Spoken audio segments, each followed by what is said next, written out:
Now, finally, from me, do you remember learning about climate change at school? Maybe not. Well, it's quite a popular subject at the moment, as probably you could guess. To reflect the times we are living in, that's important, isn't it, really? One teacher in Jersey has been officially accredited by the UN. She is now able to deliver lessons on climate change. Her name is Andrea Lathwell. She's head of science at St George's Preparatory School, and she joins me now. Well, I suppose I should say congratulations. Oh, thank you. First of all, I mean, how did this come about? Well, it's something I came across during the summer, and because I have a passion for science and our whole ethos is about preparing children for life, I realised it was my responsibility to improve my understanding and skills. So I took upon this course. Amazing. So I think you're the only person in Jersey, aren't you? Currently, I'm the only one. I'm hoping other teachers will follow suit. Absolutely. And how about the number of people in the world or the UK, do you know, who are accredited like this? Currently, there are teachers accredited in 15 countries, and I think there are more than 3,000 teachers who are qualified with the climate change course. I mean, across the world, 3,000, that's not many really, is it? Not many at all, and we really need more. I mean, two things come from that for me. One is that you deserve a huge pat on the back for it because there are so few, but also, yes, what a shame there are so few, and let's hope some people follow in your footsteps.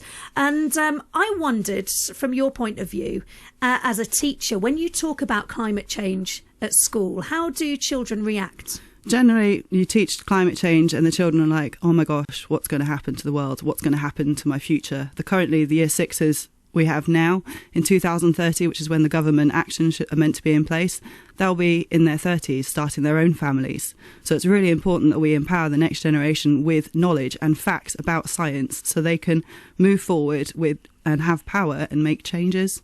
Why do you think children get more scared than adults do? I don't know that it's just because they're more innocent, if you like, and easily scared. Children have a vulnerability, so it's important as an adult or a teacher that you can empower them.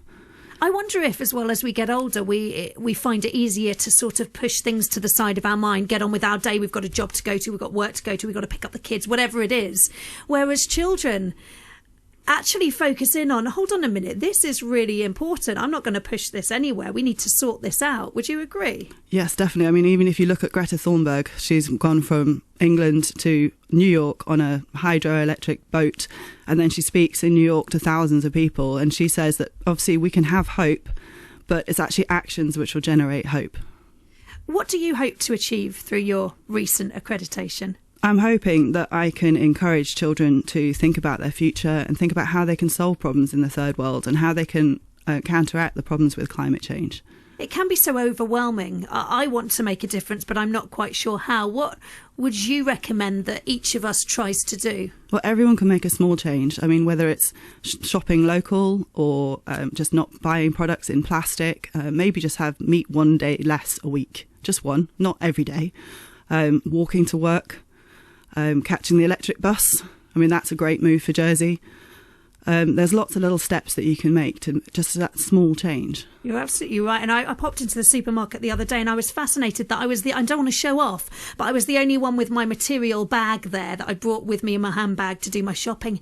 Everybody else bought a bag. And it's just because they forgot, I'm sure. And, you know, you can't go naming and shaming people. It's just a bag. But actually, they all add up, don't they? Even things like food wastage, making sure you don't buy too much food, because all of that adds up as well. It's just taking sort of personal responsibility, isn't it? Yes. And it's exciting to know that someone like you is going to be spreading the world with the island children, and fingers crossed, like you say, that more teachers follow suit. Yes, hopefully more teachers will follow suit. All they have to do is go to the eduCCate global platform and sign up, and then they can start doing all of the modules from there. Amazing. Thank you so much, Andrea. Congratulations again as well. Andrea Lathwell, Head of Science at St George's School, sharing her story of how she was accredited by the UN. That's right, she can now deliver lessons on climate change. Absolutely fascinating, and a perfect way for me, I think, to end the programme. Oh no, this is the perfect way to end the programme. Waka, waka, waka. I mean, Chris Stone doing an impression of a helicopter.